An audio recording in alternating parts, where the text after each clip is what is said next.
Este podcast é um oferecimento de Nadai Ferro e Aço 012 3832 7124, Ubatuba, São Paulo.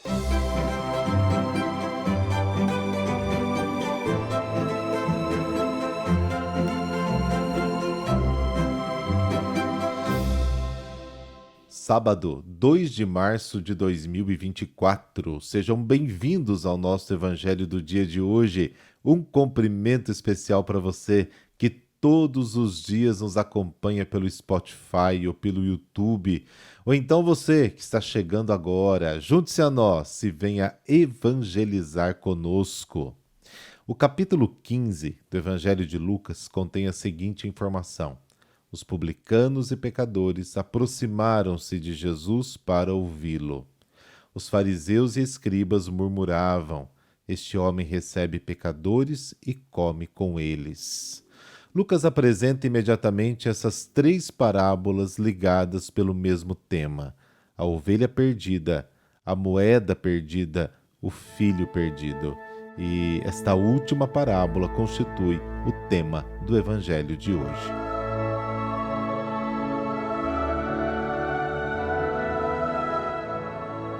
Pelo sinal da Santa Cruz, livrai-nos Deus, nosso Senhor, dos nossos inimigos.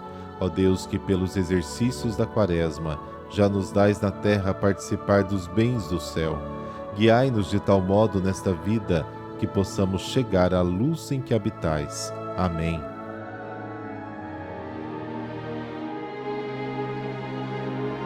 Lucas, capítulo 15, versículos de 1 a 3, de 11 a 32. O Senhor esteja convosco, Ele está no meio de nós. Proclamação do Evangelho de Jesus Cristo segundo Lucas. Glória a vós, Senhor. Naquele tempo, os publicanos e pecadores aproximavam-se de Jesus para o escutar. Os fariseus, porém, e os mestres da lei criticavam Jesus. Este homem acolhe os pecadores e faz refeição com eles. Então Jesus contou-lhes esta parábola. Um homem tinha 2 filhos. O filho mais novo disse ao pai: Pai, dai-me a parte da herança que me cabe. E o pai dividiu os bens entre eles. Poucos dias depois, o filho mais novo juntou o que era seu e partiu para um lugar distante. E ali esbanjou tudo numa vida desenfreada. Quando tinha gasto tudo o que possuía, houve uma grande fome naquela região, e ele começou a passar necessidade. Então foi pedir trabalho a um homem do lugar, que o mandou para o seu campo cuidar dos porcos. O rapaz queria matar a fome com a comida que os porcos comiam, mas nem isso lhe davam. Então caiu em si e disse: quantos empregados do meu pai têm pão com fartura, e eu aqui morrendo de fome? Vou-me embora, vou voltar para meu pai e dizer-lhe: Pai, pequei contra Deus e contra ti. Já não mereço ser chamado teu filho. Trata-me como a um dos teus empregados. Então ele partiu e voltou para o seu pai. Quando ainda estava longe, seu pai o avistou e sentiu compaixão. Correu-lhe ao encontro, abraçou-o e cobriu-o de beijos. O filho então lhe disse: Pai, pequei contra Deus e contra ti. Já não mereço ser chamado teu filho. Mas o pai disse aos empregados: Trazei depressa a melhor túnica para vestir meu filho, e colocai um anel no seu dedo e sandálias nos pés. Trazei o novilho gordo e matai-o. Vamos fazer um banquete. Porque este meu filho estava morto e tornou a viver. Estava perdido e foi encontrado. E começaram a festa. O filho mais velho estava no campo. Ao voltar, já perto de casa, ouviu música e barulho de dança. Então chamou um dos criados e perguntou o que estava acontecendo. O criado respondeu: é teu irmão que voltou. Teu pai matou o novilho gordo, porque o recuperou com saúde. Mas ele ficou com raiva e não queria entrar. O pai, saindo, insistia com ele. Ele, porém, respondeu ao pai: eu trabalho para ti há tantos anos, jamais desobedeci a qualquer ordem tua, e tu nunca me deste um cabrito para eu festejar com os meus amigos. Quando chegou este seu filho, que esbanjou teus bens com prostitutas, matas para ele o novilho cevado. Então o pai lhe disse: filho, tu estás sempre comigo, e tudo que é meu é teu. Mas era preciso festejar e alegrar-nos, porque este teu irmão estava morto e tornou a viver, estava perdido e foi encontrado. Palavra da salvação. Glória a vós, Senhor.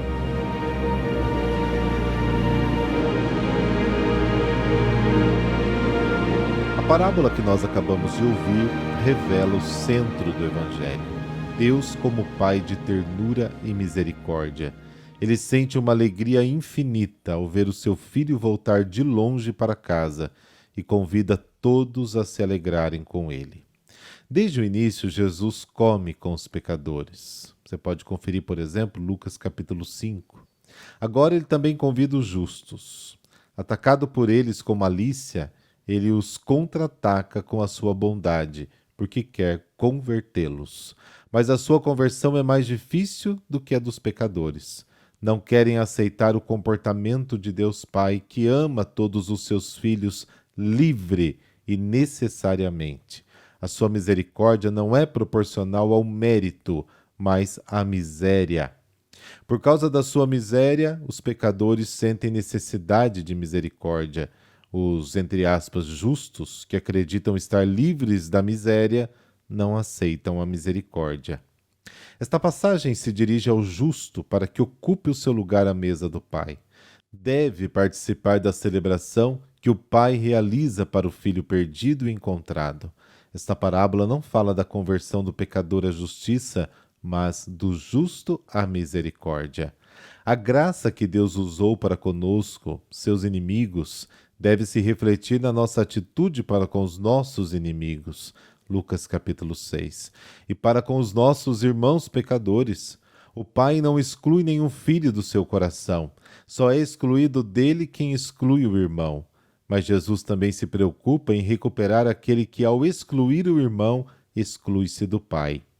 No mundo existem duas categorias de pessoas: os pecadores e aqueles que acreditam que são justos. Os pecadores se consideram sem direitos, encontram verdadeiro título para se aproximarem de Deus. Ele é de fato piedade, ternura e graça.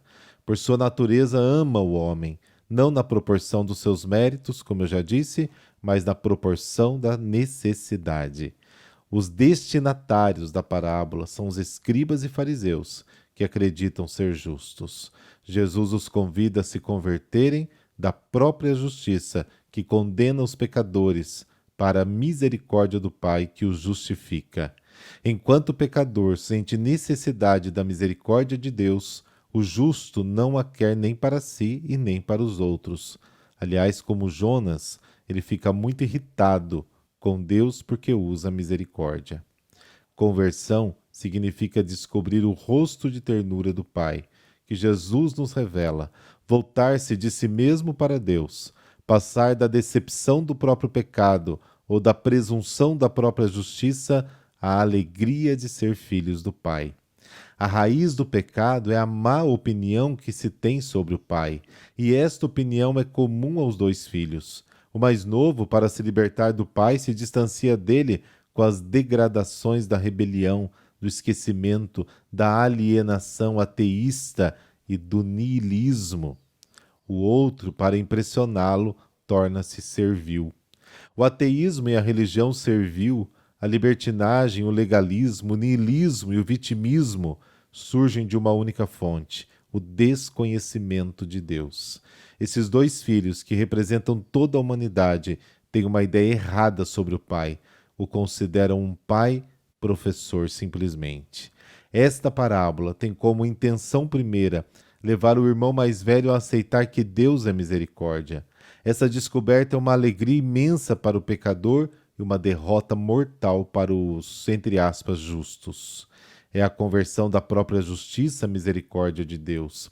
A conversão consiste em voltar-se para o Pai, que está inteiramente voltado para nós, e experimentar o seu amor por todos os seus filhos.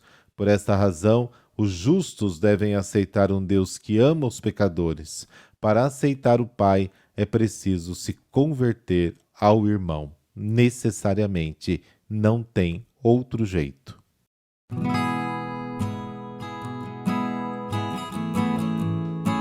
Santa Ângela da Cruz, a aquela que superou o desprezo e fundou as Irmãs da Cruz. Santa Ângela, espanhola de família com condição social modesta, mas repleta de virtudes cristãs. Ela cresceu em um ambiente muito religioso, ajudando os seus pais nos trabalhos manuais, principalmente na costura. De caráter dócil, discreta, suscitava admiração em todos que a conheciam. Embora tivesse que trabalhar, dava atenção para dedicar-se à oração e à mortificação. Certo dia, uma longa prática de oração, Ângela fez uma experiência forte com a cruz de nosso Senhor Jesus Cristo.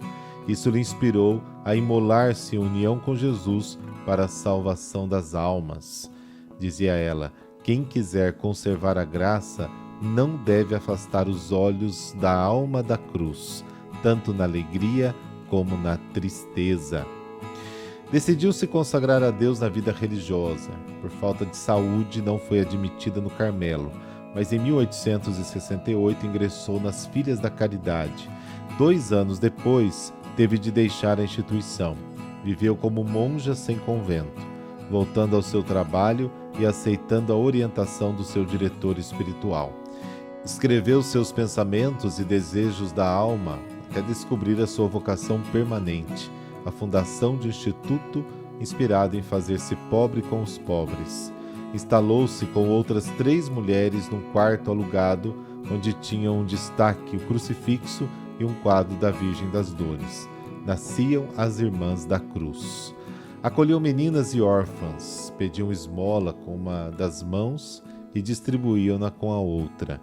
Em 1879 foram aprovadas pelo bispo diocesano. Depressa estenderam-se por toda a Espanha, chegaram à Itália e à América. A irmã Ângela da Cruz foi nomeada superiora geral, reeleita por 4 vezes, destacando-se pelas suas virtudes de naturalidade e simplicidade. Sobre a mística da cruz, ela deixa seu legado baseado nas Escrituras. Ela dizia o seguinte: quanto a mim, que Deus me livre de me gloriar a não ser na cruz de nosso Senhor Jesus Cristo. Repetia a frase de Gálatas, capítulo 6. Sofreu com tuberculose cerebral, o que a levou à morte depois de 9 meses. Apesar de paralisada, mais procurava agradar do que incomodar. Morreu no dia 2 de março de 1932 e Sevilha passou 3 dias diante do seu cadáver. O santo padre Papa João Paulo II a beatificou no dia 5 de novembro de 1982. Senhor nosso Deus, Santa Ângela da Cruz viveu a humilhação do desprezo por ter sua saúde fragilizada. Ela resignificou a sua decisão por seguir a Cristo e avançou. Dai-nos essa graça diante do que vivemos hoje. Amém. Abençoe-vos o Deus Todo-Poderoso, Pai, Filho e Espírito Santo. Amém. Bom sábado e amanhã a gente se fala. Até lá!